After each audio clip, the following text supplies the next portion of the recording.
बिस्मिल्लाहिर्रहमानिर्रहीम। I am professor Abid Umar from Grip institute Multan. देखो बेटा, बायोमॉलिक्यूल का यूनिट जो है वो हम स्टडी कर रहे थे, जिसमें हमने इंट्रोडक्शन ऑफ प्रोटीन पढ़ लिया था। आज जो है वो हम पढ़ेंगे 4 लेवल ऑफ प्रोटीन स्ट्रक्चर।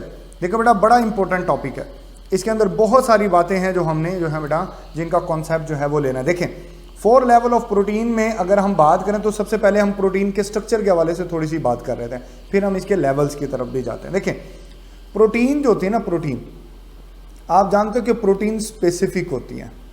क्या होती है? स्पेसिफिक होती है। अब इसका स्पेसिफिक नेचर बेसिकली जो है वो किस वजह से होता है? पहली जो चीज होती है वो उसमें होती है नंबर ऑफ अमाइनो एसिड्स, कि कोई भी प्रोटीन मखसूस नंबर ऑफ अमाइनो एसिड के ऊपर जो है वो मुश्तमिल होगी। इसी तरह दूसरी जो चीज होती है बेटे वो होती है sequence of amino acid,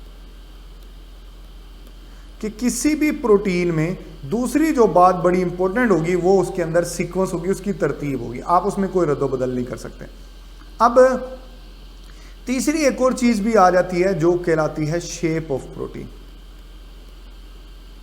her protein की एक मखसूस शेप होती है, ठीक है ना, और ये भी मखसूस होती है, ख़ास होती है, इसमें भी कोई रद्दोबदल नहीं आ पाता। तो प्रोटीन डी नेचर होती है तो उसकी शेप बदल जाती है। तो ये चीज़ें हैं जो कि प्रोटीन को स्पेसिफिक बनाते हैं। और ये जो है बेटा, ये कंट्रोल कौन करता है? ये कंट्रोल करता है डीएनए। डीएनए में जो न्यूक्लियोटाइड की अरेंजमेंट होती है, वो किसी भी प्रोटीन में अमाइनो एसिड की अरेंजमेंट क्या होगी, उसकी नंबर्स कितने होंगे, वो सारी की सारी बातें डीएनए में मौजूद न्यूक्लियोटाइड्स के अंदर ये सारी इंफॉर्मेशन महफूज होती है।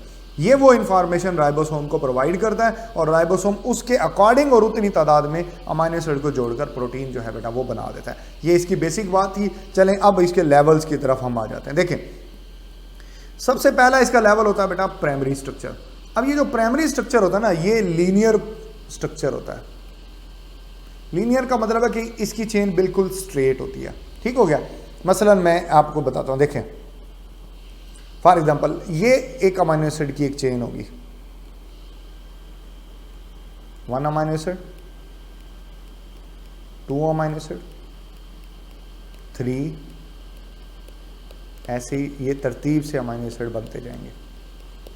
ठीक है ना, ये बहुत सारे अमाइनो एसिड ऐसे, ये लीनियर अमाइनो एसिड अटैच किया हुआ। इसके एक साइड के ऊपर अमाइनो ग्रुप और दूसरे साइड के ऊपर कार्बोक्सिल ग्रुप होगा, ये फिक्स होता है। ठीक है ना, ये जो चेन है ना बेटा, ये बिल्कुल लीनियर चेन है, ये प्राइमरी स्ट्रक्चर है। This will call the primary structure. Straight form के अंदर ये पाया जाता है, इसको प्राइमरी स्ट्रक्चर कहा जाता है। ठीक है ना। अब इसकी एग्जांपल में बेटा आपकी बुक के अंदर यहां पर लिखा हुआ है कि जनाब जो इंसुलिन होती है वो आपको प्राइमरी स्ट्रक्चर देती है। इसकी 2 चेन होती है, एक होती है अल्फा चेन और एक होती है बीटा चेन। अल्फा चेन जो है बेटा वो बनी होती है 21 अमाइनो एसिड की, और जो बीटा चेन होती है वो 30 अमाइनो एसिड की बनी होती है। अल्फा चेन और बीटा चेन को याद करने का एक फार्मूला बताता हूँ। अल्फा चेन हमेशा स्मॉल होती है और बीटा चेन जो होती है वो हमेशा लार्ज होती है। जो लार्ज चेन होती है उसको बीटा बोलते हैं और जो स्मॉल चेन होती है वो अल्फा बोलते हैं। इसी तरह जैसे हम बात कर रहे थे हेमोग्लोबिन की, हेमोग्लोबिन के अंदर 574 अमाइनो एसिड होते हैं। इस 574 अमाइनो एसिड में 2 चेन होती है अल्फा, जिसमें होते हैं 141 अमाइनो एसिड हर अल्फा चेन में। इसी तरह इसकी जो बीटा चेन होती है उसमें 146 जो है बेटा वो अमाइनो एसिड्स होते हैं। फिर यहाँ पे लिखा हुआ है सिकल सेल एनीमिया। जैसे मैंने कहा कि कोई भी अरेंजमेंट नहीं बदल सकती, आप चेंज नहीं कर सकते। अब सिकल सेल एनीमिया में क्या होता है ये बाद में मैं आपको बताता हूँ। देखिए, फर्ज कर लें ये आपके पास चेन है मौजूद, ये आपके पास चेन है। अब अगर इस चेन में आप ये देख रहे हो कि फर्ज कर ले यहां पर एक अमाइनो एसिड है, this will call the glutamic acid. ये ग्लूटामिक एसिड है, और इस ग्लूटामिक एसिड की जगह पर अगर फर्ज कर ले यहां आ जाता है विलाइन, ये भी एक अमाइनो एसिड है, ये रिप्लेस कर देता है बस इसको। ग्लूटामिक एसिड की जगह पर विलाइन आ जाता है, बस ये रिप्लेसमेंट होती है, सब्स्टिट्यूशन आप इसको कह लेंगे, ये इधर चला जाएगा तो ये रिप्लेसमेंट हो जाएगी।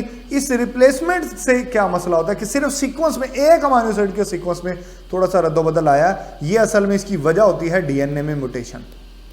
मैंने कहा था ना कि डीएनए के जो न्यूक्लियोटाइड की अरेंजमेंट होती है वो कंट्रोल करते हैं, तो डीएनए में म्यूटेशन आती है तो उसकी वजह से ये सीक्वेंस में रद्दोबदल आता है। ग्लूटामिक एसिड की जगह पर विलाइन आ जाता है। उससे क्या होता है बेटा, उससे ये होता है कि जो नॉर्मल जो आरबीसी होता है, आप जानते हो कि जो नॉर्मल आरबीसी है उसकी शेप ऐसे एलिप्टिकल शेप होती है, ऐसे ये इस शेप में आरबीसी पाया जाता है। लेकिन जो जब ये विलाइन रिप्लेस करता है तो इसकी शेप जो है बेटा वो ऐसे सिकल शेप हो जाती है, ऐसे। This will call sickle shape. तो ये जो आरबीसी है वो जल्दी ब्रेक हो जाता है, जल्दी इसकी हाइड्रोलाइसिस हो जाती है, जिसकी वजह से बच्चे के अंदर एनीमिया हो जाता है और इस बीमारी को आप सिकल सेल एनीमिया का नाम देते हो। ये एक जेनेटिकल बीमारी होती है, ठीक है ना। तो यहाँ से हमें पता चल गया कि स्पेसिफिसिटी ऑफ एंजाइम कितनी मखसूस होती है। चलें आगे बात करते हैं। नेक्स्ट देखो बेटा, नेक्स्ट जो है ना, नेक्स्ट है हमारे पास सेकेंडरी स्ट्रक्चर। सेकेंडरी स्ट्रक्चर की अगर हम बात करें तो ये जो प्राइमरी स्ट्रक्चर होता है ये हमेशा प्रोटीन लीनियर फॉर्म में नहीं होती। जब इसमें मुख्तलिफ किस्म के बॉन्डिंग से इन्वॉल्व होती हैं तो इसमें बेंडिंग और ट्विस्टिंग आ जाती है, और बेंडिंग और ट्विस्टिंग की वजह से बहुत सारे स्ट्रक्चर्स बनते हैं। जैसे इसमें अल्फा हेलिक्स बनेगा और बीटा प्लेट बनेगा। अब ये कैसे होगा, ये कैसे होगा, ये बात मैं आपको समझाता हूँ। देखें, देखो बेटा, फर्ज कर लें जस्ट फॉर एग्जांपल ये वही अमीनो एसिड की अरेंजमेंट है।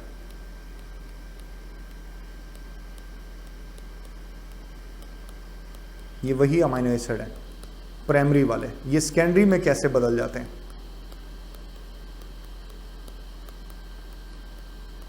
देखें ये है। तो बेटा होता पता क्या है कि फर्ज कर लो अगर ये वाला अमीनो एसिड इस वाले अमीनो एसिड को अट्रैक्ट करता है, तो अट्रैक्ट करने से क्या होगा कि ये अमीनो एसिड एक दूसरे के क्लोज हो जाएंगे। इनके क्लोज होने से क्या होगा, देखिए ये वाला अमीनो एसिड इसके अब क्लोज आ रहा है। ये दरमियान वाले जो अमीनो एसिड थे बेटे, ये जो हैं ये ऐसे ऊपर चले गए, ठीक है ना। तो इस वजह से यहां पर एक बेंडिंग आ गई, ठीक है ना, एक बेंडिंग आ गई। आप ये देख सकते हो बेंडिंग है, ये बेंडिंग कुछ यूं आ गई, है ना। ये जो बेंडिंग आई है, ये आई है due to the hydrogen bond, और ये इन दो के दरमियान में हाइड्रोजन बॉन्ड था। इन दो के दरमियान में हाइड्रोजन बॉन्ड की वजह से एक बेंडिंग और ट्विस्टिंग डेवलप हो गया, जिसकी वजह से ये हेलिक्स डेवलप हो जाते हैं, ठीक है ना। अब ये देख रहे हो, ये बेंडिंग आपको दिखाई दे रही है, ये बेंडिंग आपको दिखाई दे रही है। तो ये जो है बेटा, ये हेलिक्स जो है बेटा, ये डेवलप होते हैं इसी वजह से। और इसकी मेन रीजन जो होती है यहाँ पर सेकेंडरी स्ट्रक्चर के अंदर जो है बेटा, वो हाइड्रोजन बॉन्ड है। वो कौन सा बॉन्ड है, हाइड्रोजन बॉन्ड। अच्छा, उसके बाद ये दो तरह के स्ट्रक्चर बनाते हैं, एक बनाता है अल्फा हेलिक्स और एक बनाता है बीटा प्लेटेड। अब ये क्या होते हैं ये भी मैं आपको बताता हूं। देखें, ये आपको दिखाई दे रहा होगा, ये अल्फा हेलिक्स स्ट्रक्चर है और ये बीटा प्लेटेड स्ट्रक्चर है। देखो बेटा, अल्फा हेलिक्स ये राइट हेलिक्स, ऐसे राइट हैंडेड हेलिक्स पाई जाती है, हमेशा लेफ्ट हैंडेड नहीं होती, हमेशा राइट हैंडेड हेलिक्स जो है बेटा ये पाई जाती है। This will call the alpha helix. और इसमें आपको ये आपको दिखाई दे रहा होगा, this will be the hydrogen bond, ये आपको दिखाई दे रहा है। ये हाइड्रोजन बॉन्ड की वजह से ये हेलिकल स्ट्रक्चर जो है ये बन जाता है, ट्विस्टिंग फोल्डिंग आ जाती है। और इसी तरीके से हेलिक्स के साथ साथ बीटा प्लेटेड, ये बीटा प्लेटेड स्ट्रक्चर है, आपको ये दिखा रहा है शीट नुमा। ये ना कुछ फर्ज कर ले, मैं अपने हाथों से आपको समझाता हूँ। देखें, फॉर एग्जांपल ये शीट कुछ यूं पाई जाती है, ये कुछ यूं हेलिक्स होती है जी। यही हेलिक्स अगर यहाँ यूं आ जाती है, ये इस फॉर्म में आ जाती है, तो बेटा ये शीट बन जाती है, शीट बन जाती है। ये दो तीन भी ऐसे हो सकती है, तो ये शीट लाइक स्ट्रक्चर बन जाता है। इसको जो है वो आप बीटा प्लेटेड का नाम दोगे। क्या नाम दोगे, ये बीटा प्लेटेड। आप इसके अंदर भी आप देख सकते हो, ये आपको हाइड्रोजन बॉन्ड से दिखाई दे रहे हैं, ठीक है ना। ये हाइड्रोजन बॉन्ड की वजह से जो है बेटा ये होती है, हाइड्रोजन बॉन्ड की वजह से ये डेवलप होते हैं। चलें आगे मजीद बातें करते हैं इसी के बारे में। देखें, अब ये जो अल्फा हेलिक्स होती है ना, इसमें कहा जाता है कि एक हेलिक्स के अंदर, ये एक हेलिक्स है, this will be a single helix.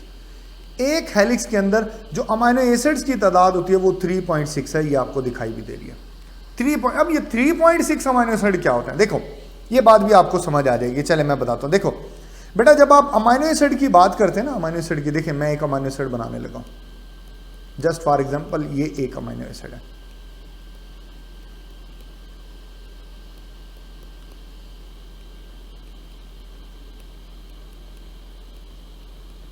देखें ये एक अमीनो एसिड है। अब स्ट्रेट फॉर्म में ना, स्ट्रेट फॉर्म में अगर आप देखो, ये स्ट्रेट फॉर्म है। स्ट्रेट फॉर्म के अंदर ब्रांचेस को छोड़ के अमीनो एसिड, एक अमीनो एसिड के अंदर 3 एटम होते हैं। एक अमीनो एसिड के अंदर स्ट्रेट फॉर्म के अंदर 3 एटम होते हैं, ऐसे ही है ना। अच्छा, बाकी तो ब्रांचेस हैं। अब अगर जब हम यहां पर जाते हैं बेटा, इसके हेलिक्स के ऊपर आप गौर कीजिएगा जरा, इसकी हेलिक्स में ना यहां पे स्ट्रेट चेन में 1 2 3 4 5 6 7 8 9, ठीक हो गया, और ये 10 और ये 11 एटम होते हैं एक हेलिक्स के अंदर। टोटल 11 एटम है एक हेलिक्स में स्ट्रेट फॉर्म के अंदर। और एक अमाइनो एसिड के अंदर अभी हमने गिने कि कितने होते हैं 3, इन दोनों को आप डिवाइड करें तो ये जवाब निकल आएगा 3.6। तो एक हेलिक्स में क्योंकि 11 एटम पाए जाते हैं स्ट्रेट फॉर्म के अंदर ब्रांचेस को छोड़ के, और एक अमाइनो एसिड में 3 होते हैं, तो आप इसको बेटा अगर आप इसको डिवाइड करेंगे तो जवाब 3, मतलब चौथा अमाइनो एसिड पूरा नहीं होता, उसका कुछ हिस्सा इसके अंदर पाया जाता है। तो टोटल जो है बेटा वो 3.6 अमाइनो एसिड जो है वो पाए जाएंगे इसके अंदर, ठीक है ना। ये बात आपने याद रखनी, ये पिच वगैरह जो है ये आपके सिलेबस में गिवन है, इसलिए हम इसकी डिटेल की तरफ भी नहीं जाएंगे। चले आगे चलते हैं नेक्स्ट। अब नेक्स्ट जो स्ट्रक्चर होता है ना बेटा, बड़ा इंपॉर्टेंट स्ट्रक्चर है, this will be the tertiary structure. मतलब अगर और फोल्ड, पहले तो सिंगल फोल्डिंग हुई, फिर अगर और फोल्डिंग आ जाए, बार बार वो फोल्ड करें, तो वो एक ग्लोबुलर स्ट्रक्चर जो है बेटा वो डेवलप कर लेता है, जिसको टर्शियरी स्ट्रक्चर कहते हैं। बड़ा इंपॉर्टेंट स्ट्रक्चर होता है। इसके अंदर जो है बेटा हाइड्रोजन बॉन्ड के अलावा आयनिक बॉन्ड, हाइड्रोजन बॉन्ड भी होते हैं, आयनिक बॉन्ड भी होते हैं, डाइसल्फाइड बॉन्ड भी इसके अंदर पाए जाते हैं, और हाइड्रोफोबिक इंटरेक्शंस भी इसके अंदर होती हैं, ठीक है ना। अमाइनो एसिड का जो हाइड्रोफोबिक, जो वाटर इनसोल्युबल पार्ट होता है वो अंदर होता है, और हाइड्रोफिलिक पार्ट जो है वो बाहर होता है। इसलिए ये वर्ड लिखा हुआ है कि hydrophobic amino acid buried inside, क्योंकि लिक्विड के अंदर प्रोटीन मोस्टली ये वाटर सोल्युबल होती है, तो क्या होता है कि जो हाइड्रोफिलिक पार्ट होता है उसको बाहर रखा जाता है, और हाइड्रोफोबिक पार्ट को अंदर छुपा लेते हैं, क्योंकि उसने पानी में हल नहीं होना, उसमें पानी के साथ कांटेक्ट नहीं करना, ठीक है ना। तो ये चीज़ जो है बेटा वो इस तरीके से इसमें की जाती है। चल आगे चलेंगे। नेक्स्ट जो है बेटा क्वाटरनरी स्ट्रक्चर है। अब ये जो क्वाटरनरी स्ट्रक्चर होता है ना, 2 डिफरेंट पॉलीपेप्टाइड से, हेमोग्लोबिन के अंदर एक हेम होती है और एक ग्लोबिन होता है, जब ये दोनों इंटरेक्ट करती हैं तो 2 डिफरेंट तरह के पॉलीपेप्टाइड अगर आपस में इंटरेक्ट कर रही हैं तो ये कहलाती है क्वाटरनरी। इसलिए इसको ना ओलिगोपोलीमेरिक प्रोटीन कहा जाता है, मतलब ये ओलिगो स्ट्रक्चर होता है, जबकि वो होमोपोलीमर है। होमोपोलीमर मतलब एक ही तरह की चेन है सारी, लेकिन एक ही तरह के अमाइनो एसिड नहीं है। ये कभी भी एक ही तरह के, ये असल में प्रोटीन जो होती है ना, इसके ये वर्ड आ गया तो मैं बता देता हूँ, प्रोटीन हेट्रोपोलीमर होते हैं, क्योंकि एक ही तरह के अमाइनो एसिड नहीं जुड़ते। एक ही तरह के अगर अमाइनो एसिड जुड़ते तो ये होमोपोलीमर बन जाते हैं। प्रोटीन हमेशा हेट्रोपोलीमर होती है। कभी ऐसा नहीं हुआ कि एक प्रोटीन में सारे एक ही अमाइनो एसिड है, नहीं, मुख्तलिफ अमाइनो एसिड होते हैं, तो इसलिए हमेशा प्रोटीन हेट्रोपोलीमर होती है। अब मैं क्वाटरनरी प्रोटीन की बात कर रहा था। ये जो क्वाटरनरी प्रोटीन है बेटा, इसमें हाइड्रोफोबिक इंटरेक्शन होती है, आयनिक बॉन्ड होते हैं, हाइड्रोजन बॉन्ड और डाइसल्फाइड बॉन्ड, ये बॉन्ड इनको स्टेबल करते हैं। अब ये बॉन्ड किस किस तरीके से, मैं आपको बॉन्ड भी समझा देता हूँ। देखो बेटा, थोड़ा सा पहले इसका कॉन्सेप्ट ले लें। देखें, अब ये एक टर्शियरी स्ट्रक्चर है, इसके अंदर आप ये देख सकते हो बेटा, इसके अंदर ये बॉन्ड आपको दिखाई दे रहा है कि बेटा कार्बोनिल कार्बन का जो हाइड्रोजन और इसका ऑक्सीजन, जो ये दोनों आपस में इंटरेक्ट करें, और ये जो बॉन्ड है ये क्या कहलाएगा, this will call the hydrogen bond. इसी तरह अगर यहाँ सिस्टीन अमाइनो एसिड आ जाए, यहाँ भी सिस्टीन अमाइनो एसिड आ जाए, तो सिस्टीन अमाइनो एसिड में सल्फर होता है, तो उन दोनों का सल्फर आपस में बॉन्ड बना लेगा, तो this will call the disulphide bond, this will call the disulphide bond. इसी तरह अगर ये जो है बेटा आप देख रहे हो, कार्बोनिल कार्बन का ऑक्सीजन और अमाइनो ग्रुप, ये दरमियान में आयनिक बॉन्ड भी बना देते हैं। ये जो इंटरेक्शन है ना, जैसे यहाँ पे मैंने लेबल किया हुआ, ये हाइड्रोफोबिक इंटरेक्शन है, कि ये हाइड्रोकार्बन चेन है, एक साइड चेन की हाइड्रोकार्बन दूसरी साइड की चेन से ये जो है हाइड्रोफोबिक इंटरेक्शन डेवलप कर लेती है, दिस विल कॉल हाइड्रो। ये इनसाइड पाई जाती है, या आप इसको शॉर्ट करके ना बेटा ऐसे भी लिख सकते हो कि आप इसको यूं लिख लें, आर और आर के दरमियान में ऐसे बॉन्डिंग पाई जाए, तो this will call hydrophobic interaction. ये मुख्तलिफ किस्म की बॉन्डिंग्स हैं जो कि इसके अंदर जो है बेटा वो एग्जिस्ट करती हैं। चलें उसके बाद आ जाते हैं इस टेबल के ऊपर। देखो बेटा, यहाँ पर आप देख रहे हो कि सीक्वेंस ऑफ अमाइनो एसिड है, यहाँ कॉलिंग है, यहाँ बेंडिंग है, यहाँ पर आप देख सकते हो यहाँ अल्फा हेलिक्स और बीटा प्लेटेड स्ट्रक्चर जो है ये पाया जाता है। ठीक हो गया, ये बेंडिंग फोल्डिंग मजीद बढ़ेगी, एग्रीगेशन होगी 2 डिफरेंट की। यहाँ पर जो है बेटा वो डाइसल्फाइड बॉन्ड भी लिखा होता है, देखें होता है, इंसुलिन में डाइसल्फाइड बॉन्ड होता है, प्राइमरी में भी डाइसल्फाइड बॉन्ड होता है। इसके अलावा यहाँ पर जो है मेजर जो बॉन्ड है वो पेप्टाइड बॉन्ड है। कौन सा बॉन्ड है, वो पेप्टाइड बॉन्ड है। जबकि इसके अंदर अगर आप देखो तो हाइड्रोजन बॉन्ड है, अगेन डाइसल्फाइड बॉन्ड भी होगा इसमें, ये दोनों होंगे, डाइसल्फाइड भी होगा और इसमें पेप्टाइड बॉन्ड भी होगा। ठीक है ना, ये तीनों तरह के बॉन्ड इसमें पाए जाते हैं। टर्शियरी में देख लो तो इसमें आयनिक भी आ गया, हाइड्रोजन भी आ गया, डाइसल्फाइड भी आ गया, पेप्टाइड भी आ गया, और हाइड्रोफोबिक इंटरेक्शंस भी इसमें होती हैं, इसमें भी पाई जाती हैं हाइड्रोफोबिक इंटरेक्शंस, यहाँ टर्शियरी में भी पाए जाते हैं। ठीक हो गया। इसके बाद आ जाते हैं हम क्वाटरनरी के ऊपर, यहाँ हाइड्रोफोबिक इंटरेक्शन, ये सारे बॉन्ड यहाँ पर पाए जाते हैं। अब इसकी एग्जांपल इंसुलिन है।